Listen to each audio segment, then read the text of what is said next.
ఈ మధ్య కొన్ని తెలుగు టీవీ షోలు ఎంత దారుణంగా తయారయ్యాయో ప్రత్యేకంగా చెప్పనక్కర్లేదు. రేటింగ్స్ కోసమని ఎలా పెడితే అలా షోలు చేసేస్తున్నారు. ముఖ్యంగా పిల్లలు చూస్తున్నారు అని ఇంగితం కూడా లేకుండా బరి తెగిచ్చేస్తున్నారు. అయితే రీసెంట్ గా ఒక ఫేమస్ యాంకర్ కూడా ఇలానే చేసింది. ఓ టీవీ షోలో భాగంగా చిన్న పిల్లాడిని ఎత్తుకొని ముద్దు పెట్టడం వివాదంగా మారింది. టాలీవుడ్ యాంకర్ అనసూయ గురించి ప్రత్యేక పరిచయం అక్కర్లేదు. తనకంటూ యాంకర్ గా నటిగా మంచి గుర్తింపు తెచ్చుకుంది. అయితే రీసెంట్ గా ఆమె చేసిన ఒక పని వివాదానికి దారితీసింది. ఓ టీవీ షోకి అటెండ్ అయిన అనసూయ ఆ షోలో చిన్నపిల్లాడిని ఎత్తుకొని తన మొహం మీద చూపించి ఇక్కడ ముద్దు పెట్టు అని చెంపల మీద కిస్ పెట్టించుకుంది. ఆ తర్వాత లిప్స్ మీద కూడా కిస్ పెట్టు అనగా అతడు పెడతాడు. దీంతో ఈ వీడియో ఫుల్ వైరల్ గా మారింది. అయితే ఈ వీడియోపై సింగర్ చిన్మయి ఇన్స్టాలో రియాక్ట్ అయింది.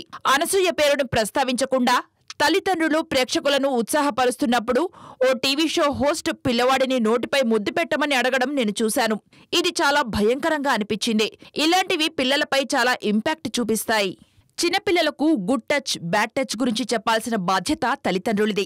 కానీ వాళ్లే ఇలాంటివి చేస్తున్నప్పుడు కేరింతలు, క్లాప్స్ కొడుతుండడం సిగ్గుతో తలదించుకోవాల్సిన విషయం. పిల్లలతో ఈ టీవీలో చేసే షోలు చాలా భయంకరంగా ఉంటున్నాయి. పిల్లలకు సురక్షితమైన బాల్యాన్ని అందించాలని కోరుకునే సమాజంలో ఇవి ఏమాత్రం ఉపయోగపడవు అంటూ పోస్ట్ చేసింది. దీనిపై నెటిజన్లు పలు రకాలుగా తమ అభిప్రాయాలని కామెంట్స్ రూపంలో పెడుతున్నారు.